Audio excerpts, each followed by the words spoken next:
Bismillahirrahmanirrahim. Assalamualaikum warahmatullahi wabarakatuh. Waalaikumsalam warahmatullahi wabarakatuh. Alhamdulillahirrahmanirrahim. Kita masih diberi kesehatan sehingga kita dapat berjumpa kembali dalam pelajaran Bapak, yaitu bimbingan konseling. Ya, pada hari ini kita akan belajar materi tentang bimbingan dan konseling di SD. Ya, tentunya dengan materi hari ini kita akan belajar tentang meningkatkan motivasi belajar. Ya, jadi ada beberapa kesulitan belajar yang kalian hadapi dalam suatu mata pelajaran. Ya, kita akan membahas apa saja ya. Oke, sebelum kita mulai materi pada hari ini, marilah kita berdoa terlebih dahulu. Naskah untuk memimpin doa. Ya. Siap berdoa. Bismillahirrahmanirrahim. Alhamdulillahi rabbil alamin. Ar-Rahmanir-Rahim. Maliki yaumiddin. Iyyaka na'budu wa iyyaka nasta'in. Ihdinas siratal mustaqim. Siratal ladzina an'amta 'alaihim ghairil maghdubi 'alaihim waladdallin. Amin. Oke, selesai. Oke, kita sebelum memasuki materi akan melakukan ice breathing terlebih dahulu ya, biar menambah semangat dalam kalian belajar. Oke, siap ya? Ice breathingnya tepuk semangat saja biar tambah semangat. Oke, biar apa ya? Tepuk semangat. Oke, tepuk semangat. Semangat. Semangat. Oke, tepuk tangan. Ya, hari ini ada yang tidak masuk? Banyak. Banyak. Ya, ada 5 ya, 5 anak yang tidak masuk. Ya. Baik.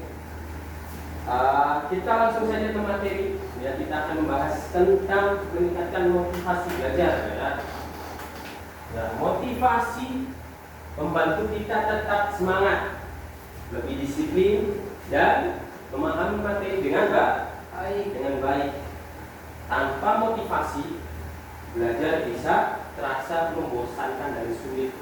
Jadi kita harus punya motivasi terlebih dahulu agar ada niat dalam diri kita untuk mengetahui sesuatu, ya, ingin mencari tahu, ya, haus akan ilmu, yaitu motivasi. Jenis motivasi, ya, motivasi bisa datang dari dalam diri sendiri, ya, namanya unsur intrinsik dalam diri sendiri, atau dari luar, ya, unsurnya dari luar, ekstrinsik, ya, unsur ekstrinsik. Kemudian jika kita menikmati belajar, ya, itu motivasi intrinsik. Jadi ketika dalam diri kita menikmati belajar, kita suka dengan pelajaran tersebut, ya, berarti itu dari dalam diri kita sendiri, ya, namanya unsur intrinsik. Nah, kemudian jika kita belajar demi hadiah atau nilai, itu namanya motivasi ekstrinsik, ya.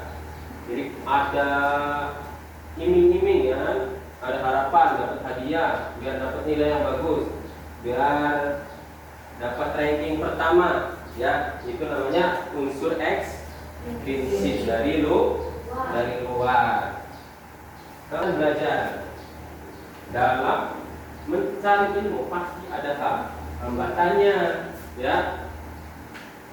Nah, kadang kita merasa malas, ya, rasa malas dalam diri kita itu memang agak susah, ya, kita hindari. Kemudian tidak fokus, ya, pikirannya kemana-mana, tidak fokus belajar, tidak fokus memperhatikan, atau tidak percaya diri, malu-malu, ya, suruh maju, malu pak, ya. Lingkungan yang tidak mendukung, ya, lingkungan juga berpengaruh ya, juga bisa membuat kita sulit belajar. Lingkungannya kita baik, kita juga akan terbawa baik. Kalau lingkungannya buruk, kita juga akan terbawa buruk juga ya. Jadi lingkungan juga berpengaruh. Tapi semua ini bisa kita atasi. Ya dengan cara apa? Dengan menetapkan tujuan yang jelas. Ya, jadi kita harus punya tujuan terlebih dahulu. Harus punya tujuan, ya. Punya tujuan yang jelas bisa membuat belajar lebih terarah. Misalnya apa? Ingin meningkatkan nilai matematika dalam 3 bulan. Ya, tujuannya itu ingin meningkatkan nilai matematika yang sebelumnya sedikit diperbaiki biar jadi banyak. Pastikan tujuan bisa dicapai dan realistis. Jadi harus realistis dan sesuai kemampuan diri sendiri. Jadi tidak memaksakan diri ya. Contoh saya cuma bisa memaksimalkan hanya segini Pak. Ya tidak apa-apa. Yang penting ada peningkatan ya. Intinya kalian harus punya tujuan terlebih dahulu. Ya, tujuannya belajar juga sangat berpengaruh. Ketika lingkungan belajarnya tidak nyaman, berisik, ramai ya kan.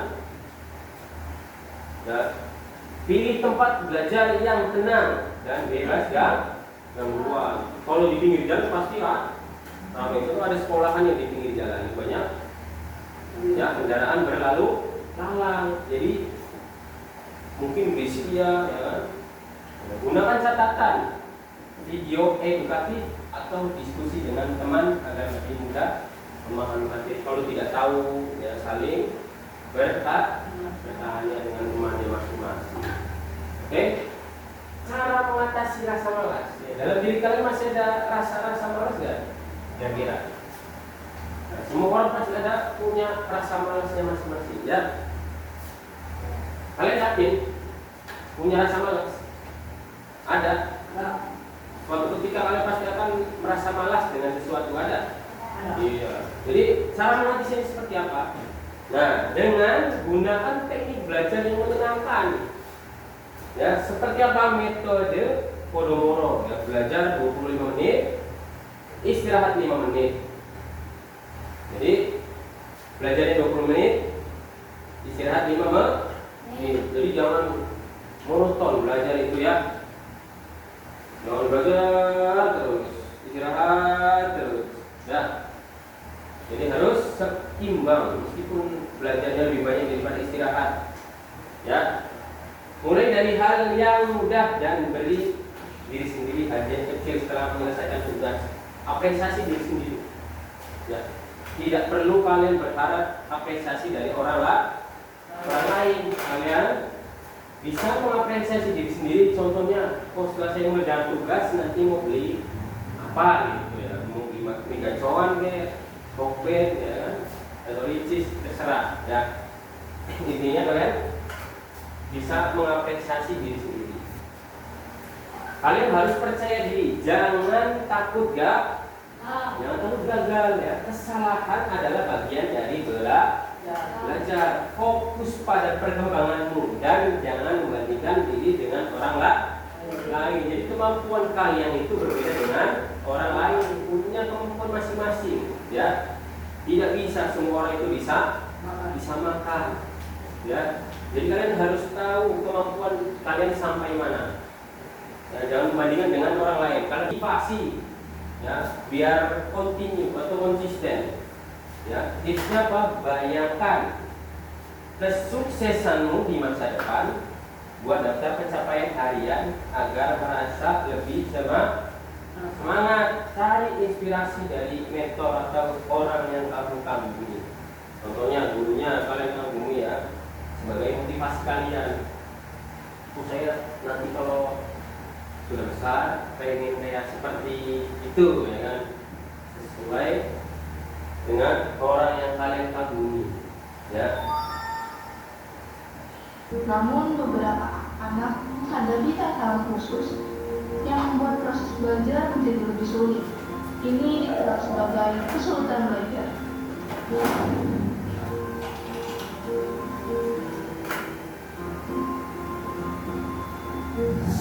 Kesulitan belajar atau learning disabilities.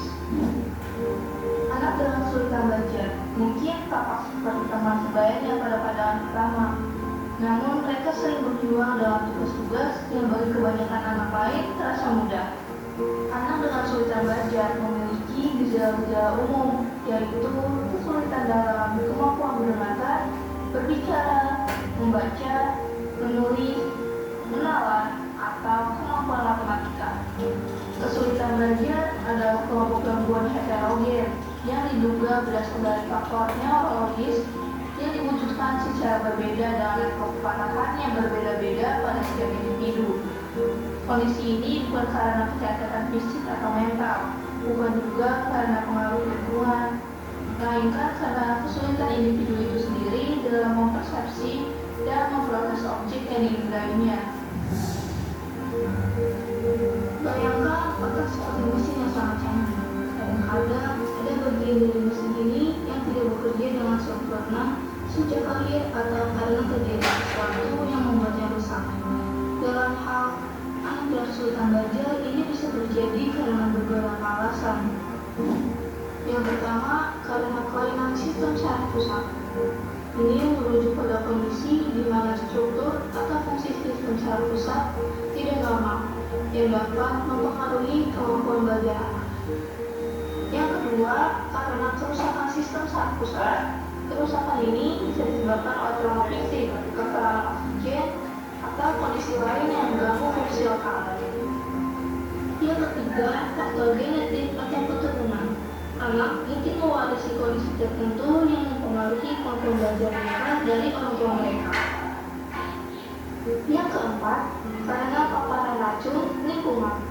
Zat berbahaya seperti timbal atau logam berat lainnya yang ditemukan di lingkungan dapat merusak otak dan mempengaruhi proses belajar. Dan yang terakhir, karena pengaruh obat-obatan. Beberapa obat-obatan dapat memiliki efek samping yang merugikan pada otak dan kemampuan belajar. Pengetahuan tentang karakteristik anak kesulitan belajar sangat penting agar dapat memberikan layanan pendidikan yang tepat. Menurut Kramer yang dikutip oleh Hal-Hanif Kaufman, ada beberapa ciri yang sering dijumpai pada anak kesulitan belajar, yaitu hiperaktif, gangguan persepsi motorik, emosi yang labil, kurangnya koordinasi, gangguan perhatian, impulsif, gangguan memori dan berpikir, kesulitan pada akademik, termasuk membaca, menulis, berhitung, dan kesulitan dalam menyimak. Menurut Marcel Collis, ada dua jenis utama kesulitan belajar, yaitu kesulitan akademik dasar dan kesulitan lainnya. Kesulitan akademik dasar meliputi membaca atau disleksia. Anak sulit membaca kata-kata dengan benar. Yang kedua, menulis atau disgrafia. Anak sulit menulis huruf dan kata-kata. Yang ketiga, mengeja atau spelling. Anak sulit mengingat bagaimana mengeja kata-kata. Yang keempat, berhitung atau diskalkulia. Anak sulit mengerti angka dan matematika. Yang kelima, bahasa atau apasia. Anak sulit menggunakan dan memahami bahasa. Kesulitan lainnya meliputi yang pertama, mengontrol perilaku. Anak sulit duduk diam atau fokus pada satu tugas. Yang kedua, kemampuan sosial. Anak sulit bergaul dengan teman-temannya. Yang ketiga, kemampuan koordinasi. Anak sulit melakukan tugas yang membutuhkan gerakan tubuh yang terkoordinasi. Memahami kesulitan belajar adalah langkah pertama dalam menciptakan lingkungan yang mendukung bagi semua anak.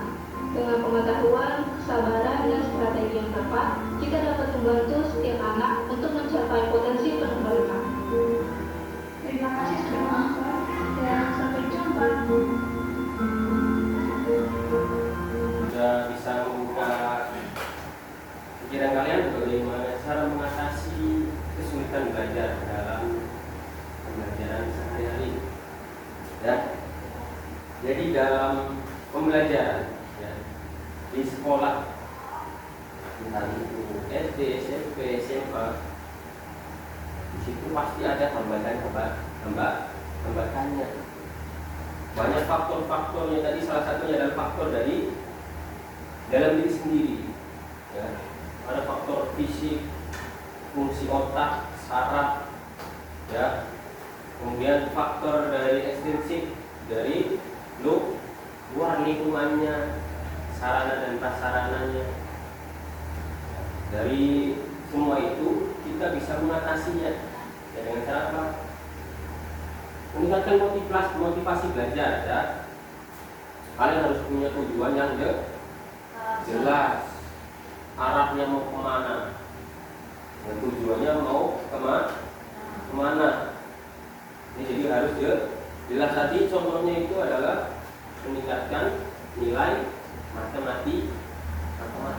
Nah, kalian harus punya tujuan. Kalian tanamkan dalam diri kalian masing-masing. Tujuan saya apa? Ya, dalam belajar. Fungsinya apa? Untuk meningkatkan motivasi belajar kalian ya, dalam mengatasi kesulitan belajar. Ya, nanti silahkan diskusi kira-kira apa saja keluhan kalian ya dalam pembelajaran. Kesulitan contoh dalam gurunya kurang ini Pak ya. Kemudian sarananya kurang, itu contohnya ya, kesulitan-kesulitan yang kalian alami dalam pembelajaran. Oke, silakan saya kasih waktu selama 5 menit untuk berdiskusi.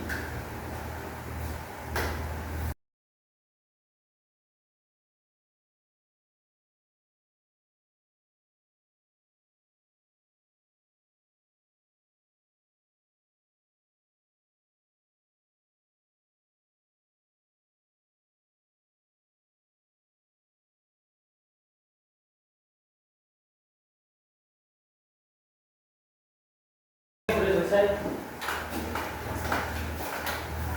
Gimana hasil diskusinya? Sudah? Oke, ada yang bisa maju ke depan? Rahel boleh?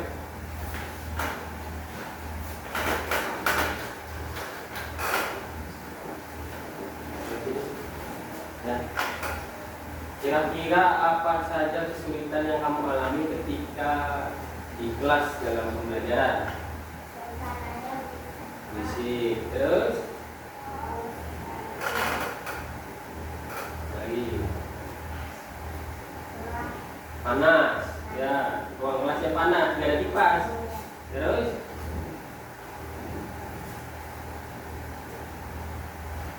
satu lagi, boleh.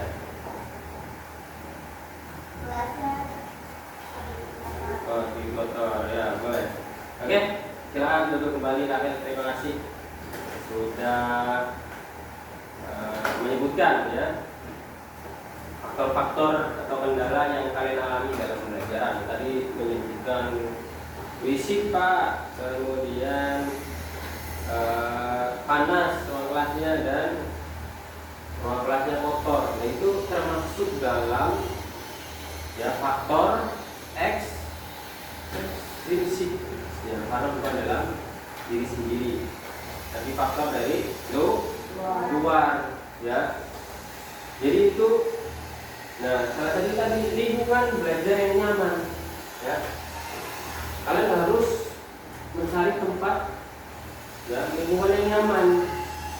Kalau belum nyaman ya kita dibuat nyaman. Salah satunya apa? Ketika ruang kelasnya kotor ya, harus kita bersihkan ya.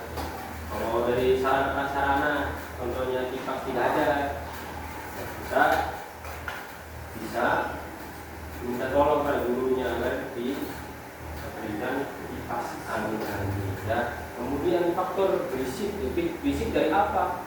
Dari suasana kelasnya kan, atau dari lingkungan sekolahnya memang dekat dengan keramaian ya. Kalau itu memang agak susah diantisipasi ya.